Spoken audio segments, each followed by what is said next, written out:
prendre le micro. Donc voilà. Alors, rebonsoir. Donc c'est un grand plaisir d'accueillir Clara Posfet-Barbe ce soir. Elle est pédiatre, responsable des maladies infectieuses en pédiatrie, ici à l'hôpital cantonal universitaire à Genève. Et comme je vous ai dit pas assez fort, elle a fait beaucoup de sa carrière en pédiatrie. Elle a commencé avec Claude Lecoultre, ensuite avec Suzanne Souter, donc tous des grands noms en pédiatrie. Et moi j'ai eu l'occasion de la voir dans des enseignements qu'on donne en troisième année, et puis j'étais toujours fasciné par les sujets.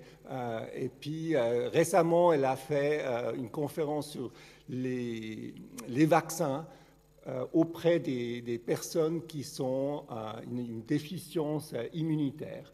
Et je trouvais ça passionnant, et puis je voulais un petit peu partager cette passion avec vous, et c'est pour ça que je lui ai demandé si elle était d'accord de vous raconter un petit peu le monde des vaccins, et surtout en pédiatrie. Parce que c'est vrai qu'on se pose toujours des questions, est-ce qu'il faut vacciner, est-ce qu'il ne faut pas vacciner, et puis voilà, maintenant on a une spécialiste qui va nous raconter, et puis je te remercie beaucoup, Clara, d'avoir accepté de nous présenter ce soir ces conférences.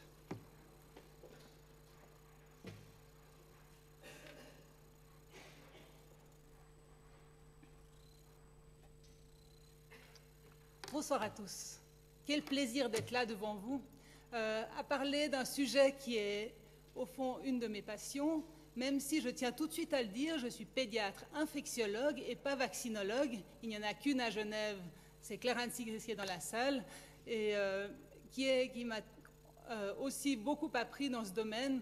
Donc quand Patrick me pose une question à laquelle je ne sais pas répondre, moi je forward à Claire Anne et c'est elle qui a la réponse finale. Toujours est-il qu'en tant que pédiatre, mais aussi en tant qu'infectiologue, on est très souvent confronté à des maladies qui peuvent être prévenues par des vaccins. Je tiens aussi à signaler avant que je commence ma conférence que je n'ai pas de conflit d'intérêt à déclarer, c'est-à-dire que je ne suis pas sponsorisée par l'industrie, je n'ai pas d'intérêt à promouvoir la vaccination. Financier. Quand on est pédiatre, on veut bien sûr protéger un enfant, et je pense que tous ceux qui ne sont pas pédiatres aussi veulent protéger un enfant. On peut l'imaginer comme ça, mais aussi comme ça, en mettant des protections sur les prises dans les murs, les coins de table, protéger les escaliers.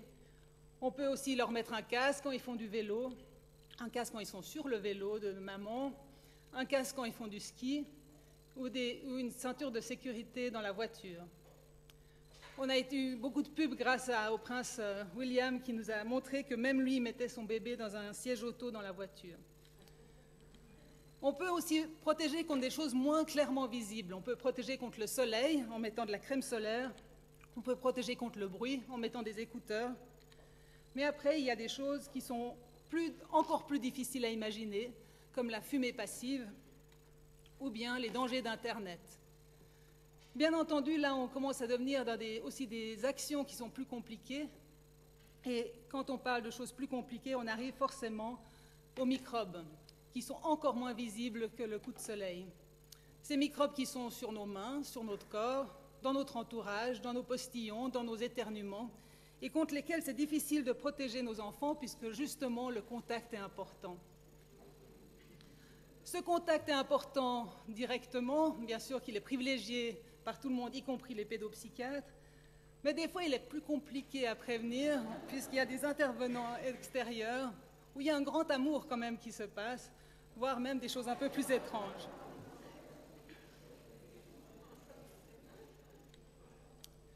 Alors, comment les protéger? Il y a deux solutions. On peut soit nous-mêmes nous protéger. Chaque fois qu'on est en contact avec un enfant, on se met dans un scaphandre et on l'approche avec soin. Vous imaginez bien que ce n'est pas tellement possible. Ou bien l'inverse, on peut mettre l'enfant lui-même dans une bulle et nous approcher normalement. Malheureusement, cette photo, comme vous voyez, c'est vraiment un enfant malade. Il a un système immunitaire qui ne lui permet pas de se défendre contre les infections. Et heureusement, pas tous les enfants sont obligés dans des bulles comme cet enfant-ci. Donc, quand on parle de protéger un enfant contre des infections, On parle de les protéger avant la naissance, dans le ventre de la maman, ou après la naissance, jusqu'à ce qu'ils aient 45 ans, l'âge de la sortie de l'âge adulte.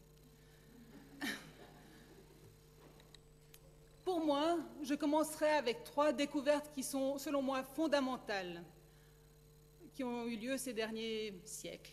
La première, elle est due à Semmelweis, un médecin hongrois, qui a découvert que dans 2 unités d'accouchement, il y avait des taux de mortalité très différents, puisque dans l'un, les médecins sortaient des salles d'autopsie et allaient accoucher les femmes, et dans l'autre, ils arrivaient de la maison.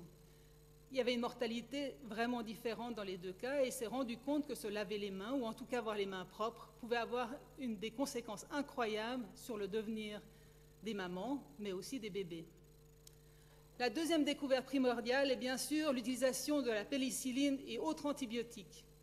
La découverte de celles-ci ont révolutionné le XXe siècle, et j'ai mis XX, puisque, en fait, même si on donne à Fleming les lauriers par rapport à la découverte de la pénicilline, d'autres personnages inconnus, ou peu connus en tout cas, dans d'autres continents, dans d'autres pays, ont mis en évidence des substances qui pouvaient protéger contre certains microbes ou guérir même certaines plaies, par exemple.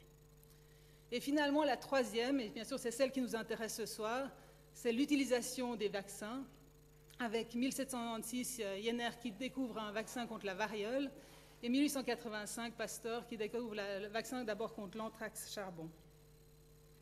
Là, c'est juste pour montrer que c'est des vrais personnages, ce n'est pas juste des noms de rue, mais c'est Semmelweis, Fleming, Jenner et puis Pasteur. Pourquoi c'est important tout ça? Toutes ces actions, toutes ces découvertes ont permis de diminuer la mortalité non seulement des enfants, mais aussi des adultes.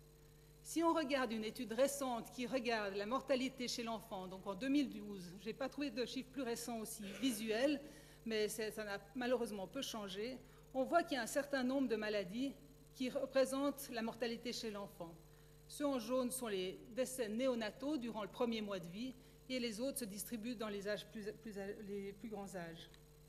Si on regarde donc les maladies néonatales, toutes celles-ci contribuent de façon significative à la mortalité de l'enfant.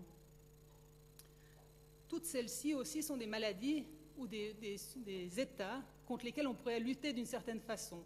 Parce qu'il y a des maladies congénitales, génétiques par exemple, contre lesquelles malheureusement pour l'instant on ne peut rien faire. Mais toutes celles qui sont encadrées, on a une action possible. Si on regarde la même courbe, le même camembert, comme on dit, et on regarde les maladies avec un antibiotique disponible, là aussi certaines maladies s'allument où on pourrait les guérir si on agit assez tôt, mais ça ne veut pas dire qu'ils n'auront pas de séquelles de leur maladie. Et finalement, si on prend le camembert des maladies avec un vaccin disponible, là aussi, de nouveau, on trouve qu'une partie significative de ce camembert pourrait être évitée ou diminuée si on vaccinait les enfants. Maintenant, je voulais vous montrer une carte du monde qui est un petit peu anormale, comme vous le voyez. Et elle s'intéresse à visualiser la mortalité infantile avant l'âge de 5 ans. Donc, c'est les jeunes enfants qui sont les plus à risque de faire des complications dues à des maladies virales ou bactériennes. Vous voyez qu'il y a une disproportion complète de la carte, puisque l'Inde et puis l'Afrique en particulier sont très agrandis. Et on pourrait se dire alors que peut-être c'est une question d'accès aux soins. Alors si on regarde le manque de soignants, c'est vrai qu'il y a certains pays qui sont plus gros que d'autres, et d'autres comme l'Europe qui disparaît complètement. Probablement si on cherche du travail, c'est par là qu'on devrait aller plutôt que rester à Genève. Enfin, si on regarde la proportion des enfants non vaccinés, on voit de nouveau qu'il y a une disproportion des pays, mais que tout d'un coup l'Europe réapparaît, puisque une proportion maintenant malheureusement significative, qui n'est pas due à un problème de coût, fait qu'en Afrique, en Inde, mais aussi ailleurs, il y a une proportion d'enfants non vaccinés. Donc où en sommes-nous actuellement? En 1990, il y avait 12,4 millions d'enfants qui étaient morts de 4 maladies. Donc je dis maladies dans un sens large du terme. Les diarrhées, la rougeole, la pneumonie et la malaria. Entre 2000 et 2015, donc en 15 ans, la mortalité des enfants a diminué de 2 tiers. Et en fait, la plus grande action qu'il y a eu durant cette période-là, c'est d'augmenter la vaccination rougeole dans les pays en voie de développement. Actuellement, malheureusement encore, l'OMS estime que 1,7 sur les 6,9 millions d'enfants qui meurent chaque année, donc 7 millions presque d'enfants meurent chaque année, il y a 1,7 million qui auraient pu être protégés de leur maladie qui les a fait mourir par la vaccination. Ces maladies en particulier représentent chez les enfants de 1 mois à 5 ans, donc les petits-enfants, à peu près 30% de la mortalité. Ça ne veut pas dire qu'il faut se désintéresser de la malaria, puisqu'il y a toujours 1200 enfants qui meurent chaque jour de la malaria, mais ce soir, je vais privilégier les autres germes. Alors, on pourrait se demander, mais pourquoi est-ce qu'il n'y a pas un vaccin contre tout? Franchement, ce serait idéal. L'enfant naît, on lui injecte quelque chose, on lui donne par la bouche quelque chose, on lui met un patch de quelque chose, et il est protégé à vie. Ce serait génial. Alors, le problème, c'est qu'il y a de 6 à 30 millions d'espèces de bactéries connues. Et d'ailleurs, je fais une petite parenthèse pour vous encourager à venir demain soir à une conférence qui vous fera découvrir certaines de ces nouvelles bactéries complètement farfelues. Il y a près de 6000 espèces de virus connus. Dans 1 mètre cube d'air, on trouve entre 1,7 et 40 millions de virus, entre 860 000 et 11 millions de bactéries. Donc imaginez-vous qu'à chaque minute que vous respirez, entre 17 000 et 400 000 virus pénètrent dans vos poumons. Donc vous pouvez imaginer que vous protégez contre une telle quantité de germes avec un vaccin contre tout est illusoire. Alors faut-il se protéger contre tout? Probablement pas, puisqu'en fait on a des bonnes bactéries qui nous protègent contre d'autres choses. On en a besoin pour vivre, on a besoin de cohabiter avec cette flore aussi. Bien sûr, ce qu'on aimerait, c'est éviter les mauvaises bactéries ou les mauvais virus. Alors, quels sont les vaccins qui ont été développés? Surtout ceux certains vaccins qui protégeaient contre des maladies mortelles. Alors, par exemple, la variole a été très privilégiée parce qu'il y avait un taux de mortalité élevé. Ceux contre des maladies qui pèsent lourd, alors lourd au niveau social, mais aussi au niveau financier. Et puis, la troisième catégorie, c'est bien sûr ceux qui ont été possibles, parce qu'on ne peut pas, comme vous le savez, on court derrière le vaccin du VIH depuis plusieurs décennies, et pour l'instant, on n'a pas encore pu développer quelque chose qui marchait très bien. Donc, il y a aussi une question de technique ou de possibilité de virulence, de bactéries qui s'échappent à ce qu'on veut faire.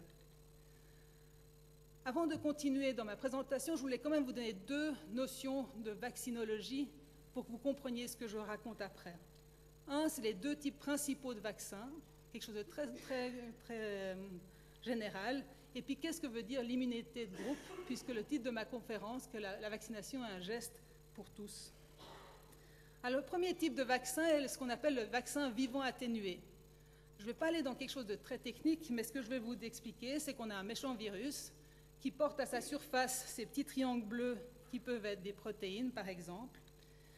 On prend ce virus, on le tue, mais on ne le tue pas. Non, on ne le tue pas, en fait, on le neutralise pour le rendre innocent.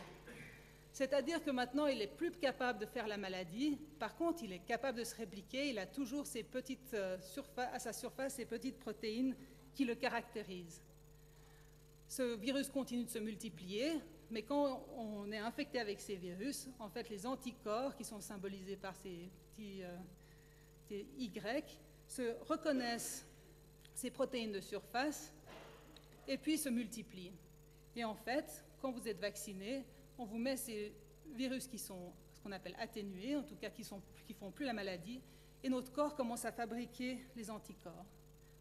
Ce qui fait que quand vous êtes de nouveau en contact dans la nature avec ces méchants virus, vos anticorps sont là et peuvent tout de suite le bloquer. Donc ça, c'est le vaccin vivant atténué. Ce que je voulais vous faire remarquer, c'est que le virus peut toujours se reproduire à l'intérieur du corps et il fait une production d'anticorps. Ensuite, il y a la deuxième grande catégorie des vaccins non vivants. On prend le même virus, cette fois on le tue, on le casse. Donc là, il est mort, il n'y a plus du tout de façon de se reproduire, il ne peut plus bouger. Et du coup, il libère aussi des petites particules de sa surface. Et en fait, cette fois-ci, on ne va pas utiliser le virus même, on ne va pas l'injecter. Par contre, on va utiliser ces petites protéines qui seront injectées et qui seront reconnues par les anticorps. De nouveau, les anticorps se multiplient dans le corps quand ils sont en contact avec ces petits trucs bleus. Ils ne sont pas en contact avec le virus.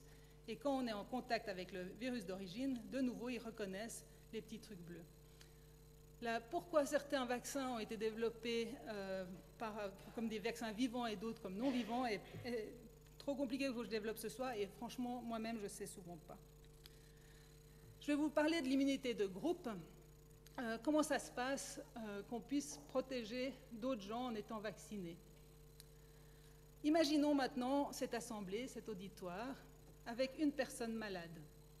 Parmi ce groupe de personnes, seulement certaines personnes sont vaccinées. C'est ceux que j'ai marqués en vert. Qu'est-ce qui se passe après?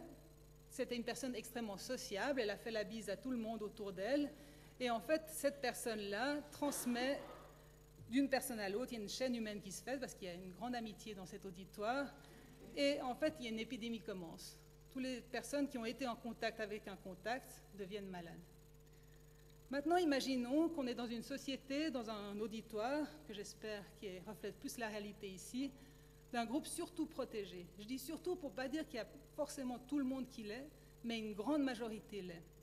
Toujours la même personne qui est malade, elle est toujours très sociable, mais cette fois, elle n'a qu'une seule issue, elle peut infecter qu'une seule personne puisque les autres sont protégés. Cette même personne peut infecter en une autre, mais elle ne va pas atteindre ceux qui sont en périphérie. Et ces personnes-là, pourquoi est-ce qu'ils ne sont pas vaccinés? Parce que peut-être qu'ils ne peuvent pas être vaccinés parce qu'ils sont transplantés, ou VIH+, ou une femme enceinte, ou un bébé. Bien sûr, ce qui va nous intéresser ici, c'est les enfants. Je vous ai mis une petite liste des 20 vaccins principaux disponibles. Il y en a d'autres, mais c'est ceux dont on entend surtout parler chez nous. Et c'est, comme je disais, une liste non exhaustive. Mais pourquoi est-ce que moi, personnellement, je recommande ce vaccin? Un vaccin. Premièrement, parce que je pense qu'il est utile pour mon patient. Je ne vais pas commencer à vacciner contre le virus goulou-goulou de la Papouasie, quelqu'un qui va rester à Genève toute sa vie. Par contre, je pense que c'est absolument indispensable de vacciner à Genève contre le pneumocoque, par exemple, dont je parlerai après. La deuxième chose, c'est qu'il faut qu'il soit sûr. Il faut que je sois convaincu qu'il est sûr. Et finalement, il peut être utile et sûr pour les personnes autour de mon patient. Je mets plus bas qu'il soit utile pour la société, même si ce n'est pas du tout négligeable. Mais quand je suis pédiatre et que je m'occupe de patients, je veux surtout protéger mon enfant, l'enfant dont je m'occupe, et son entourage. Ce soir, je vais parler de 3 vaccins comme exemple différents d'utilité de vaccins. Le premier sera qui a un bénéfice direct pour le jeune enfant, l'Haemophilus influenzae type B, dont je vais vous parler un peu plus. Le deuxième a un bénéfice pour l'enfant et les personnes à risque, qui sera le streptocoque pneumoniae, donc le pneumocoque. Et le troisième est le bénéfice pour l'adolescent et les adultes, ou sa vie d'adulte futur, qui est le papillomavirus, le HPV. Donc commençons avec le HIB, comme on l'appelle, l'Haemophilus influenza type B, qui est ce qu'on appelle un problème pour les enfants, et surtout les bébés. En fait, il s'agit d'une bactérie qui est l'une des 6 sortes d'influenza qui existent partout dans le monde. Donc ce n'est pas une maladie d'Afrique, ce n'est pas une maladie d'ailleurs, c'est une maladie d'ici et d'Afrique et d'ailleurs. C'est une bactérie qui aime bien les voies respiratoires supérieures, donc en général, il colonise le nez et la gorge de tout le monde, probablement aussi de vous par moment. Et parfois, malheureusement, c'est une bactérie qui pénètre dans la circulation sanguine et provoque une infection, ce qu'on appelle invasive, donc sévère. Je tiens à dire que c'est une maladie des enfants, surtout de moins de 5 ans, pas des adultes. Et c'est important de le savoir parce que c'est pour ça que retarder la vaccination pour protéger les enfants au-delà de la petite enfance est inutile. Et au contraire, c'est vraiment les bébés qu'il faut protéger et vacciner tôt. Qu'est-ce que ça fait comme maladie? Ça fait des méningites, donc des inflammations de l'enveloppe qui entoure le cerveau. Et il y avait à peu près 50 à 65% des méningites qui étaient dues au HIB avant la vaccination dans les années 90. Moi, j'ai vu des enfants avec une méningite à HIB, et je pense que plusieurs d'entre nous ici dans la salle ont vu des méningites à HIB, et c'était vraiment quelque chose qu'on craignait beaucoup, qui laissait beaucoup de séquelles.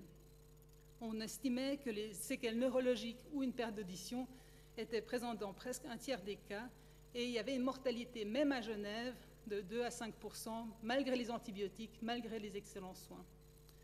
La deuxième maladie est une maladie qu'on ne voit plus du tout depuis la vaccination, c'est l'épiglottite. C'est une tuméfaction en fait, de l'épiglotte qui faisait que les enfants ne pouvaient plus respirer. Et c'était une maladie qui était terrible parce qu'elle allait très vite. En quelques heures, l'enfant pouvait s'étouffer et mourir. Et c'était vraiment quelque chose qu'on craignait énormément. On avait des guidelines, quoi faire si on voyait un enfant entrant aux urgences avec une certaine posture, etc.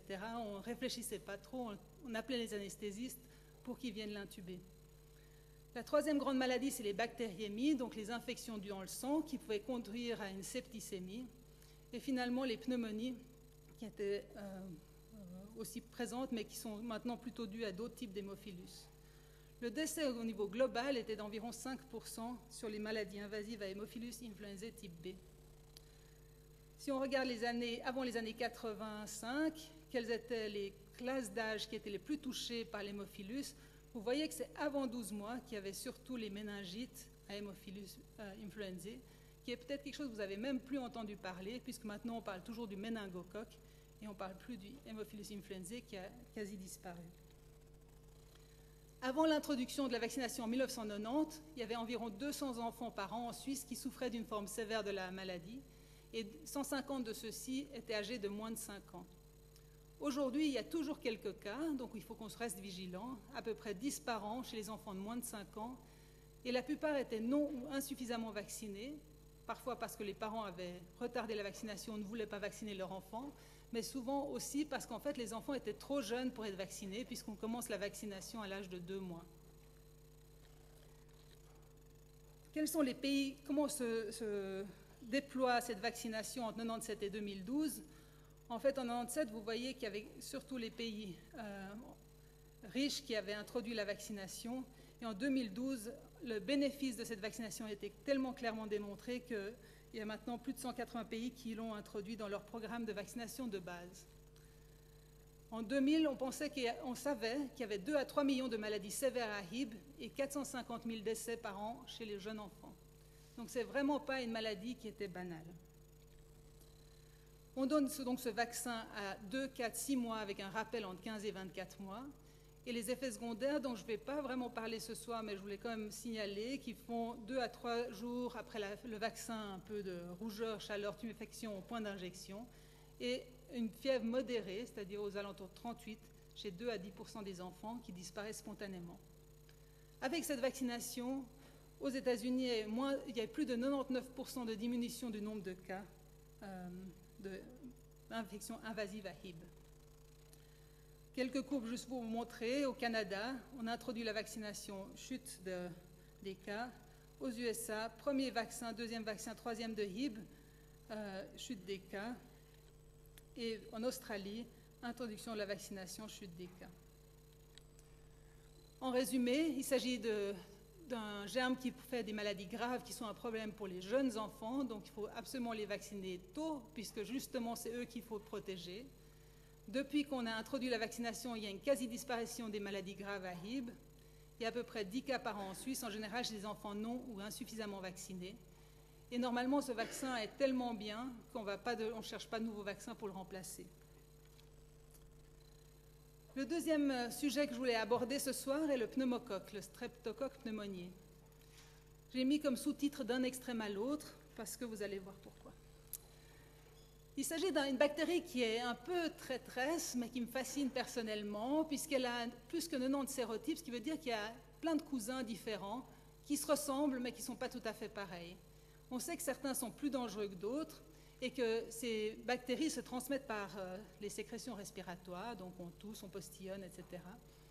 Et elle fait plusieurs maladies graves et pas graves. Un, c'est la pneumonie, qui est l'une des causes de mortalité infantile dont je vous parlais. Les méningites, de nouveau, bactériémie, donc infection du sang, mais aussi des otites moyennes aiguës. Alors ça peut sembler trivial là dans cette liste, mais je vais vous dire pourquoi. Les personnes à risque, ça ne veut pas dire que les autres personnes en dehors de ces classes d'âge ne sont pas à risque de faire des infections à pneumocoque, mais les personnes à risque de complications sévères sont surtout les extrêmes, les enfants de moins de 2 ans et les personnes de plus de 65 ans. Les autres catégories à risque, c'est les personnes avec un système immunitaire défaillant et certaines maladies chroniques. C'est important de le savoir parce que ce sera des personnes qu'on vaccinera même s'ils ne sont plus des enfants. C'est une maladie de l'hiver. Ça ne veut pas dire qu'il n'y en a pas en été, mais il y en a quand même beaucoup plus en hiver, surtout parce qu'il y a un lien très étroit entre la grippe et les pneumocoques. En 2012, aux États-Unis, il y avait 32 000 cas de maladies invasives à pneumocoques et à peu près 3 300 décès déclarés, en sachant que c'est très certainement sous-estimé, puisque souvent on ne cherche pas ou on ne trouve pas le pneumocoque, même s'il est la cause du décès. En Suisse, on estime à 1000 cas sévères par année, et à peu près 100 malades décèdent chaque année du pneumocoque directement, dont environ 80% sont âgés de plus de 65 ans. Alors, les personnes âgées, c'est très sympathique, mais qu'est-ce qui se passe avec les enfants? Des collègues de Genève ont fait une étude qui a regardé toutes les maladies invasives à pneumocoque en pédiatrie à Genève entre 1988 et 2004. Et en fait, ils ont trouvé 185 enfants qui avaient une maladie invasive à pneumocoque. Vous voyez que la grande majorité sont les bactériémies, un quart à peu près les pneumonies, les méningites, puis après des infections des articulations ou de l'intérieur du ventre. Ce n'est pas banal parce que c'est des enfants qui nécessitent des soins importants. Il y a plusieurs vaccins. Moi, je vais me réserver à un seul des deux vaccins disponibles. C'est le vaccin conjugué, donc non vivant, qu'on appelle le PCV13 pour Pneumococcal Conjugate Vaccine 7, donc qui est introduit en 2007 aux USA et qui est recommandé dans le schéma de vaccination de routine depuis 2005 en Suisse chez les enfants de moins de 5 ans. En 2011, on a upgradé ce vaccin puisqu'il est passé de 7 à 11, c'est-à-dire qu'on a pris 7 de ces sérotypes de pneumocoque qui étaient dans le vaccin du PCV7 et on en a encore rajouté 6 pour faire un PCV13 qui donc protège contre plusieurs souches de pneumocoque. Actuellement en Suisse, mais il y a d'autres schémas ailleurs, on donne 3 doses, une dose à 2 mois, 4 mois avec un rappel à 12 mois. Après 3 doses de PCV7, et c'est pareil avec le PCV13, plus de 98% des enfants avaient des protecteurs, c'est-à-dire des anticorps qui les protégeaient contre ces sérotypes contenus dans le vaccin. Alors on avait regardé quelle était la couverture théorique des infections non invasives, c'est-à-dire pas des infections graves, mais par exemple les otites, etc. Et en fait, on a gagné avec le PCV13, puisqu'on est passé d'à peu près 27% de couverture théorique des infections non invasives à 72%, en sachant que dans cette période-là, la couverture de ces vaccins, par ce vaccin était entre 77 et 85%. En 2012, on a regardé tous les sérotypes qui ont fait des maladies sévères en Suisse, et en fait, il y avait parmi ces souches trouvées une couverture théorique d'à peu près 61%. Là, c'est des personnes, on ne sait pas si elles sont vaccinées ou pas, c'est les souches qu'on a retrouvées. 61% auraient pu éviter probablement de tomber malades avec une maladie invasive à pneumocoque si elles avaient été vaccinées. Je vais développer un petit peu l'effet direct et indirect du vaccin PCV. En effet, il y a énormément d'études, donc je vais essayer de condenser plusieurs centaines d'études dans quelques-unes. Il y a un effet qui est connu sur les enfants vaccinés eux-mêmes, donc c'est l'effet direct sur le patient vacciné, qui fait qu'ils ont une diminution du portage du sérotype de pneumocoque inclus dans le vaccin, c'est-à-dire qu'au niveau de leur nez, de leur gorge, s'ils ont été vaccinés, ils n'ont plus ces souches-là de pneumocoque. On a noté qu'il y a une diminution des maladies invasives à pneumocoque que j'ai abrégées sous forme de MIP, qui sont les bactéries méningites pneumonies. Donc ça a été clairement démontré, je vais y revenir. Et au fond, c'est pour ça qu'on avait développé ce vaccin. C'était pour diminuer les MIP, donc on est content. Mais de façon surprenante, ça a aussi diminué les otites moyennes aiguës et diminué les souches résistantes aux antibiotiques. Je vais développer ça aussi, mais probablement parce que ça a diminué le portage et puis ça a aussi diminué l'utilisation d'antibiotiques. Il y avait moins d'enfants malades et du coup, ils avaient moins d'antibiotiques. En fait, il y a eu des effets indirects que je vais également développer. Un sur les enfants non vaccinés, en particulier les bébés trop jeunes pour être vaccinés. On a noté une diminution des MIP. Et finalement, sur les adultes non vaccinés, probablement parce qu'il y avait moins de circulation du pneumocoque et il y a eu moins de pneumonie chez les adultes. Donc si on regarde maintenant les maladies invasives à pneumocoque en 2000 et 2012 par classe d'âge en Suisse, là, c'est les années qui sont définies, et là, c'est les tranches d'âge. Donc, on regarde déjà la courbe bleu foncé, qui est la tranche d'âge qui est vaccinée. Et en fait, on a introduit la vaccination PCV 7 ici, puis la 13 ici, et vous voyez que la courbe descend. La même chose n'est pas retrouvée pour les enfants plus âgés, puisqu'en fait, ceux-là, ils n'étaient pas encore vaccinés. En 2012, il y a quand même eu donc, 84 décès à MIP. Si on regarde par sérotype, chez les enfants, cette fois de moins de 5 ans, il y avait une grande étude populationnelle aux États-Unis en 1998 et 2007 avec 19 millions de patients suivis. Ils ont trouvé 30 000 MIP, donc c'est des études énormes. Ils ont retrouvé que si les gens étaient depuis l'introduction du PCV7, en fait, il y a une chute de toutes les infections invasives chez les enfants de moins de 5 ans des sérotypes qui étaient contenus dans le vaccin. Donc il y a un passage de moins 76%, tous sérotypes confondus, et beaucoup plus important au niveau du PCV7. Maintenant, on retourne en pédiatrie par rapport à des enfants qui sont en bonne santé et qui viennent aux urgences avec la fièvre, et en fait on trouve du pneumocoque dans le sang. C'est ce qu'on appelle les bactériémies ambulatoires. C'est des enfants qui n'ont pas de facteur de risque et qui viennent et ils sont infectés. C'est des enfants qui avant mouraient, il faut le savoir, avant les antibiotiques. Là, ils ont fait une étude avec 1106 hémocultures positives chez des enfants de 3 à 36 mois. Et si on regarde la ligne bleue du pneumocoque, on voit très nettement qu'il y a eu un impact surtout chez les petits de moins de 2 ans de la diminution des cas de MIP, de bactériémie ambulatoire, après l'introduction de la vaccination. Enfin, les pneumonies à pneumocoque non bactériémique, donc c'est des enfants qui ont une pneumonie, en général lobaire, avec la fièvre et qui ne sont pas bien. En fait, on a montré de nouveau introduction là, de la vaccination ici et diminution des maladies invasives à pneumocoque et des pneumonies à pneumocoque. Selon cette étude faite sur 10 ans, il y a eu une diminution de 47% des pneumonies chez les enfants de moins de 2 ans. Alors là, c'était l'effet direct sur les enfants vaccinés. On voit que c'est un bénéfice réel. Est-ce qu'il y a un effet aussi sur quelque chose d'inattendu, puisqu'au fond, comme je vous ai dit, le vaccin avait été développé pour les maladies invasives. Alors, on parle des otites moyennes aiguës. Alors, les personnes qui n'en ont pas eu, on trouve ça super trivial. Ceux qui en ont eu trouvent ça moins trivial. Ben, ça fait mal. Il y avait plusieurs études qui, en fait, s'étaient intéressées à regarder si ça avait un effet, cette vaccination PCV, sur les otites. Ça aurait été chouette en se disant, il y a peut-être moins de portage, moins de colonisation, et peut-être, du coup, ça a moins de connexion avec l'oreille, et ça fait moins d'otites. Alors, l'effet était beaucoup moins important, mais c'était déjà quelque chose. C'était quelque chose d'inattendu. C'est-à-dire qu'ils ont regardé 52 000 otites chez 37 000 enfants, donc 10% avaient plusieurs otites. Il y avait une diminution de 7% d'efficacité pour prévenir l'otite moyenne aiguë si l'enfant était vacciné.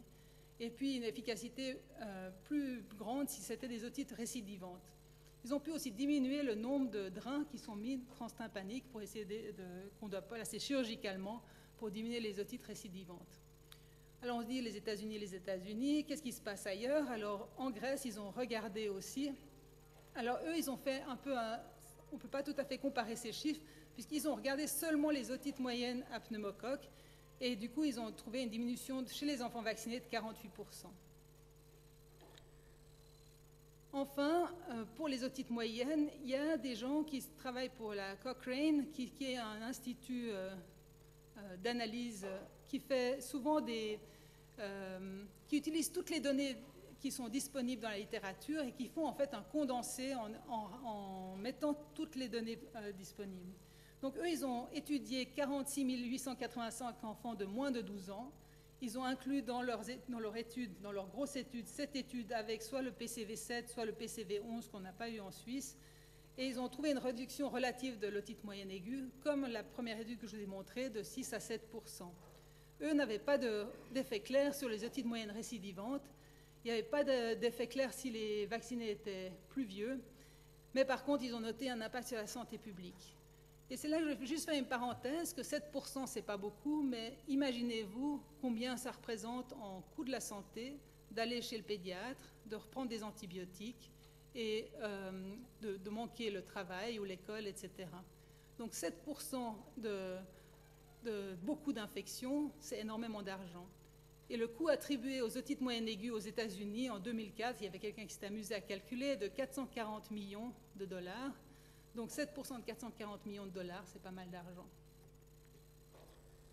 Maintenant, l'effet de groupe dont je vous ai parlé au début de cette vaccination pneumocoque. Une des catégories qui m'a passionnée, c'est l'efficacité chez les enfants de moins de 90 jours. Donc en général, c'est des enfants pas vaccinés ou ayant reçu seulement une dose, donc insuffisante pour promonter des anticorps de façon efficace. Et là, de nouveau, on parle de maladies invasives à pneumocoque, soit des bactériémies, des pneumonies, des méningites, des infections ostéo-articulaires. Et en fait, dans une grande étude de nouveau des États-Unis, on a noté une diminution de 40% des maladies invasives chez les nourrissons, avec comme conclusion, on voit nettement une phase de pré- et post-vaccination, que vacciner des enfants plus âgés dans la communauté a une influence bénéfique chez les nourrissons qui sont trop jeunes pour être vaccinés. Donc si vous vaccinez vos enfants qui sont plus âgés, qui ont moins d'1 an mais qui sont vaccinés, vous protégerez aussi les bébés. La deuxième catégorie qui était aussi une surprise, c'est que vacciner les enfants protège les adultes. Et en fait, on a regardé sur les maladies invasives de type pneumonie chez les adultes de plus de 65 ans, et en fait, on a montré qu'il y avait une diminution de 54% des infections à pneumocoque dans cette catégorie d'âge. Si on regarde au niveau suisse, et là j'ai de la chance d'avoir pu avoir les chiffres du Centre national de référence, on remarque aussi que la courbe, ça c'est les bleus foncés, c'est les sérotypes qui sont compris dans le PCV7, le vert c'est les PCV13, et puis ça c'est le 3e vaccin. Mais on regarde, depuis l'introduction de la vaccination, il y a une très grande diminution des infections invasives à pneumocoque pour les vaccins, les souches contenues dans les vaccins, qui est valable à tout âge et en particulier pour ceux qui sont vaccinés de 0 à 4 ans.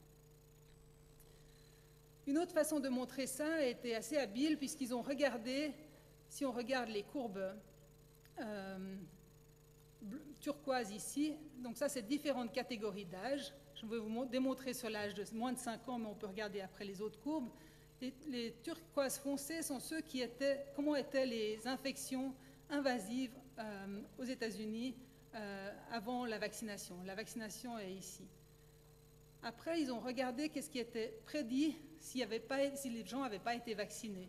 Et de nouveau, on trouve une courbe qui varie selon la saison, avec les pics toujours en hiver. Donc là, ils ont juste continué la courbe, puisqu'elle est croissante. Comment ça aurait continué si on n'avait pas introduit la vaccination? Donc ça, c'est la courbe prédite. Ça, c'est la courbe réelle, les bleus. Et tout d'un coup, depuis l'introduction de la vaccination, diminution des maladies invasives chez les moins de 5 ans vaccinés. La même chose, de façon, comme je vous disais, étonnante, se retrouve chez les personnes hyper âgées de 18 à 40 ans et les jeunes personnes de 50 à 64 ans, et de façon aussi visible les plus de 65 ans. Les mêmes schémas sont juste présentés différemment en Angleterre et au Pays de Galles, qui a un bon système de reconnaissance des maladies. Et de nouveau, ce qu'on peut montrer par différentes catégories d'âge, vous voyez que les courbes diminuent et s'approchent du zéro. Enfin, les autres effets de la vaccination, qui étaient aussi des effets espérés, mais pas forcément attendus, c'est la résistance aux antibiotiques. Comme vous savez, les antibiotiques, c'est un gros problème parce qu'il y a de plus en plus de souches bactériennes résistantes aux antibiotiques. Donc on trouve une bactérie, on se dit chouette, on peut la traiter, et en fait, elle s'en fiche de l'antibiotique et continue de croître. Et parmi les pneumocoques, il y avait de plus en plus de résistantes aux antibiotiques. Et en fait, parmi les souches qui ont été choisies pour le vaccin, certaines étaient particulièrement résistantes aux antibiotiques. Ainsi, depuis quand en fait l'introduction de la vaccination en Suisse contre le pneumocoque, c'est-à-dire ça c'est 2004, c'est avant l'introduction, et 2013, on voit que dans toutes les catégories d'âge pédiatriques ça diminue, et puis chez les personnes âgées ça diminue même moins, et dans les maladies non invasives ça a très nettement diminué aussi. Donc en fait c'est un bénéfice inattendu et espéré, puisque en fait maintenant on a moins de souches résistantes aux antibiotiques quand on reçoit un enfant avec un pneumocoque. Donc pour finir, pour le pneumocoque, il y a 2 grandes catégories de maladies, celles invasives, les MIP, et d'autres maladies qui sont moins graves mais qui coûtent cher, comme les otites. On a noté une diminution importante des MIP liés aux sérotypes contenus dans le vaccin chez les enfants, chez les bébés trop jeunes pour être vaccinés, mais aussi chez les adultes. Et les bénéfices secondaires qu'on a eus, c'est également une diminution des maladies moins graves, mais qui coûtent cher, et une diminution des résistances aux antibiotiques. Ce qu'on aimerait bien sûr, c'est trouver un vaccin qui couvre les 90 sérotypes. Ça serait le rêve, puisque maintenant, on a des souches qui ne sont pas couvertes dans le vaccin. Et les gens y travaillent. Finalement, je vais terminer avec le Human Papillomavirus, le HPV, dont vous avez entendu parler probablement, dont le sous-titre est « Protéger son avenir et l'avenir des autres ». Le HPV est un virus qui appartient à une famille de plus de 100 qui est transmis par voie sexuelle. C'est un virus très contagieux qui fait des infections différentes selon le site infecté et le type de virus. Il faut savoir qu'il y a à peu près 2/3 de ces virus qu'on attrape, qui sont asymptomatiques, qui font ni douleur, pas de problème particulier. Il y a un certain nombre qui fait des verrues plantaires, une calamité des piscines. Il y a d'autres qui font des verrues de la sphère génitale. Et enfin, ce qui nous intéresse, et la raison pour laquelle ça a été introduit au départ, c'est les cancers ou les précancers des organes génitaux externes et du col de l'utérus. Et enfin, quelque chose dont on parle peu, mais qui est quand même fréquent et extrêmement compliqué, c'est le carcinome oropharyngé, qui n'est pas d'ailleurs seulement chez la femme, mais peut être chez l'homme aussi. On sait que certains types de ces HPV sont plus dangereux, en particulier le HPV 16. Et si on regarde les chiffres, on dit que le HPV cause 17 000 cancers chez la femme aux États-Unis et 9 000 cancers chez l'homme. C'est pour ça que je voulais vous dire aussi que ce n'est pas qu'une maladie de femme. Il y a à peu près 4 000 femmes qui meurent chaque année de cancer du col de l'utérus aux USA. Il faut savoir aussi que 70 à 80% des femmes et des hommes sexuellement actifs sont infectés au moins une fois dans leur vie par ces virus. Et la classe d'âge la plus touchée est celle du début de l'activité sexuelle de 16 à 25 ans. La fréquence d'infection HPV augmente avec le nombre de partenaires sexuels et le risque d'infection est plus élevé au début de l'activité sexuelle, comme je disais. Parmi les femmes infectées par un virus à haut risque, comme le HPV 16, 1/5, 20%, développent une lésion précancéreuse. En Suisse, le cancer du col de l'utérus est le 5e cancer en termes de fréquence chez la femme jeune de 20 à 49 ans. Comment ça se passe ? Là, c'est une coupe schématique du col de l'utérus, et là, on voit les cellules du col. En fait, le virus pénètre jusqu'à la base de ces cellules de l'épithélium, prolifère, se transforme parce qu'elles ont un pouvoir de transformation, et elles évoluent vers des cellules anormales et deviennent des lésions de haut grade. Et une fois qu'elles commencent à traverser et à vraiment se développer de façon anarchique, elles font ce qu'on appelle un cancer. Et ces cancers non seulement restent au niveau du col, mais peuvent rentrer dans les tissus sous-jacents et se répandre. Il y a actuellement 2 vaccins disponibles en Suisse, un qui couvre 2 souches de HPV, le 16 et le 18, et un autre qui couvre le 6, 11, 16 et 18. On donne actuellement 2-3 doses selon l'âge. Les plus jeunes reçoivent 2 doses et les plus âgés reçoivent 3 doses. Si possible, à donner c'est même pas si possible, il faut absolument le donner avant le début de l'activité sexuelle, et idéalement vers 11 ou 12 ans, parce que ces enfants-là ont une meilleure réponse immune au vaccin et n'ont pas encore normalement, j'espère, de relations sexuelles. L'efficacité pour prévenir ces lésions précancéreuses dues à ces 2 virus particulièrement virulents, le 16 et le 18, est entre 93 et 98%. Et on espère, par cette vaccination, éviter chaque année en Suisse, donc ce n'est pas aux États-Unis, 2000 interventions chirurgicales pour une lésion précancéreuse du col de l'utérus, 150 nouveaux cas de cancer du col et 50 décès dus à ce type de cancer. On me dit souvent le HPV, on ne le connaît pas bien, on ne sait pas très bien ce qu'il vaut parce qu'on n'a pas beaucoup d'expérience.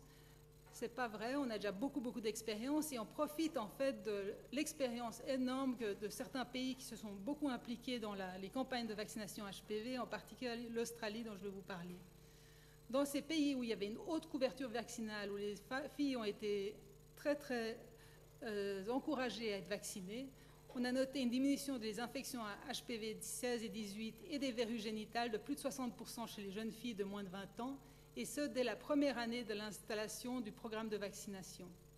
Ça a été depuis confirmé dans de nombreuses autres études, ce n'est pas qu'une seule qui a montré, Mais par contre, ce qu'on s'est rendu compte, c'est que cette efficacité de cette vaccination dépend de la couverture vaccinale de la société. Par exemple, je vous disais l'Australie, si on regarde le HPV du vaccin, avant la vaccination, là c'est le pourcent de filles positives pour le HPV à un temps T, il y avait 28,7% et ça a baissé à 6,5% après la vaccination. Et si on regarde tous les HPV, ça a aussi diminué. Si on regarde les verrues anogénitales chez les filles, alors ça peut sembler aussi un peu trivial de vouloir se prévenir des verrues, mais je vous garantis que si vous en voyez une, vous n'avez pas envie d'avoir. Les premières années après l'introduction du vaccin HPV. Là, c'est deux populations différentes. Une où il y avait une population où il y a une vaccination très efficace de la société de plus de 50% et une moins efficace de 50%. La ligne traitillée montre l'effet de la vaccination. Si on est au-dessus, c'est que ça n'a pas marché. Si on est en dessous, ça a marché. Vous voyez que dans une population où les jeunes filles n'étaient pas complètement vaccinées, pas toutes les filles étaient vaccinées, l'effet n'était pas nul puisque ça diminuait chez celles qui étaient vaccinées les 15 à 19 ans, mais par contre pour les autres ça n'a pas tellement changé. Par contre, pour les populations, les sociétés, les villes où les filles étaient très vaccinées, dès la première année en fait on voit un effet bénéfique. Ceux qui sont là, c'est les personnes de 30 à 39 ans qui sont déjà infectées depuis probablement plus de 10 ans. Les effets indirects qui ont été rapportés aussi de l'Australie de cette vaccination, c'est qu'en fait la vaccination des jeunes femmes ne diminuait pas seulement les lésions des jeunes femmes, mais elle diminuait aussi les verrues génitales chez les jeunes hommes hétérosexuels, donc leurs partenaires, et diminuait les infections HPV contenues dans le vaccin chez les femmes non vaccinées en diminuant la propagation du virus dans la société. Et de façon étonnante, elle diminue aussi certains types HPV qui n'étaient pas contenus dans le vaccin, mais qui étaient proches, probablement par utilisation de l'espace. Donc il y a un effet de groupe important aussi pour cette vaccination HPV. Maintenant, on parle des verrues anogénitales chez les garçons. Qu'est-ce que ça a eu comme effet? Je vous disais que ça avait diminué les problèmes chez les garçons. De nouveau, le même schéma, les vaccinations chez jeunes filles, donc ce n'est pas les garçons qui sont vaccinés, mais les filles, plus de 50% versus moins de 50%. Pas d'effet si elles ne sont pas toutes vaccinées et un effet dès la première année si elles sont vaccinées. Donc ça protège, si on vaccine les filles, ça protège les garçons, mais pourquoi pas vacciner les garçons directement? Donc en fait, ça a été montré que ça a un effet de vacciner les garçons, puis ça les protège contre les verrues génitales, ça les protège contre certains cancers, je parlais de l'oropharyngée tout à l'heure, et ça protège les partenaires. Donc depuis cette année, on recommande en Suisse de vacciner aussi les jeunes garçons avec le HPV. J'ai mis remboursement plus ou moins parce qu'il y a encore des petits problèmes pour que les caisses remboursent, mais les personnes qui sont dans la salle y travaillent. Donc en résumé, le HPV, c'est un virus transmis par voie sexuelle qui cause entre autres des verrues génitales et certains types de cancers, dont le cancer du col de l'utérus.